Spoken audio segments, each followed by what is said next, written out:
So you're running a session of a TTRPG and your players don't do what you planned on. Or maybe you forgot to prep for tonight's session, and by forgot, I of course mean you put it off until the last minute and couldn't think of anything performance check your way out of this one. Or maybe you just want to work on, and therefore I'm going to talk about improving improv GMing. But first, it's my patron song. This is a song I sing for my patrons. It's my patron song. If you're a patron, I'll sing it for you. Okay, moving on.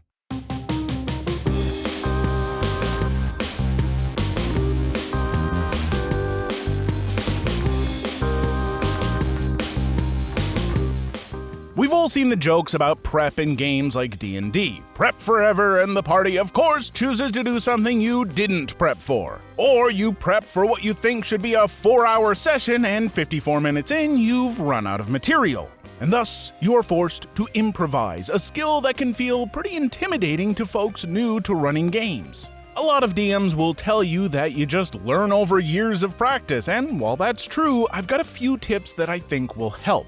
First and foremost, don't over-prep.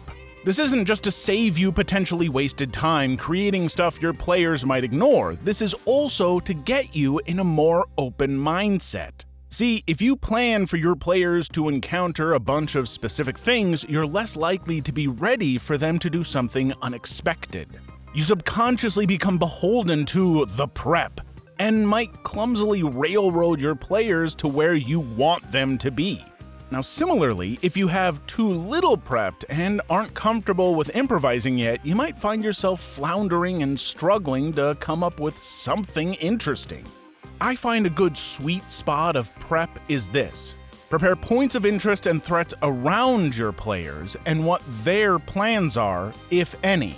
Let's say you've planned to have your players stay overnight in a tavern inn they arrive at in the late evening, and in the night bandits would attack and your players would have to fight them off. You made a detailed map of the tavern, know exactly where the enemies are coming in, and your players have decided to go off in the woods because they're searching for a fairy pond to the south and decided they weren't going to rest and wait for morning. You didn't plan out the fairy pond because you spent all evening making this cool tavern fight, so you try saying, well, it's too dark, you can't see in the woods, and of course all of them in unison are like, actually, I have dark vision and...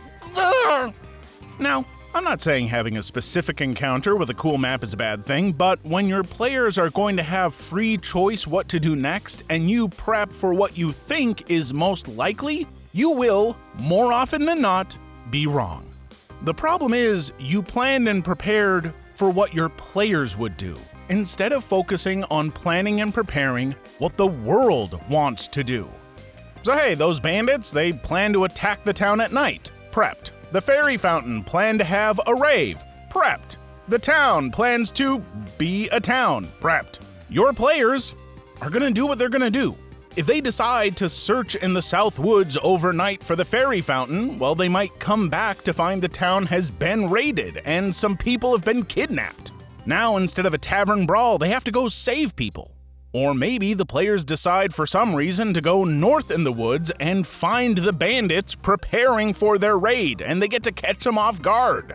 Maybe your players don't look for either and just keep heading towards the Lich's Keep or something, whatever your campaign is about. So, maybe have a couple forest encounters roughly in mind, because, stop trying to make bandits a thing. The key is, we prepared for what the world planned on doing and not what the players planned on doing, because we can't always know what they're planning. Centering your plans around what you think the players will do is building a house of cards on sand. But wait, Klaus, the bandits are important to my plot. I really need the players to encounter the bandits. Okay, let's talk about improvising prep and making it more fluid. I know some GMs just want to let their players roam and do anything, and hey, if they don't encounter the bandits, now the whole plot's ruined and the game is over. Haha, you guys screwed up. And you know what, hey, you do you. But for the rest of us who want the story to go on, it's time to make some concessions. So if you just need your players to encounter those bandits, then prep some bandits and make their plans kind of fluid. If the players stay in town, the bandits attack at night. If the players search for the fairy fountain, well, maybe the bandits are looking for it too.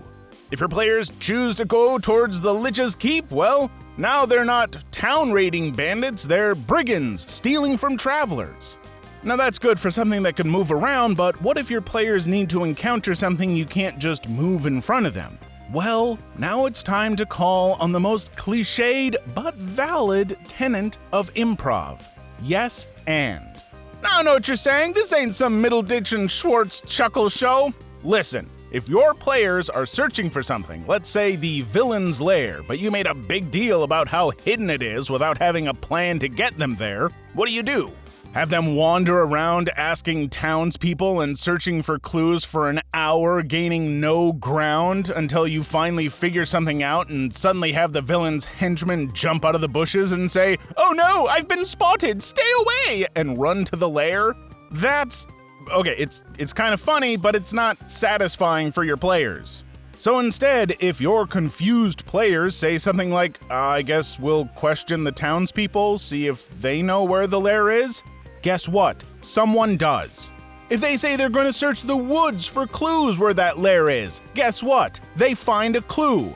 Your players proposed a solution. In response to that solution, you say, yes, and the person in town who knows something hears you asking around and tries to poison you to serve his master, the villain.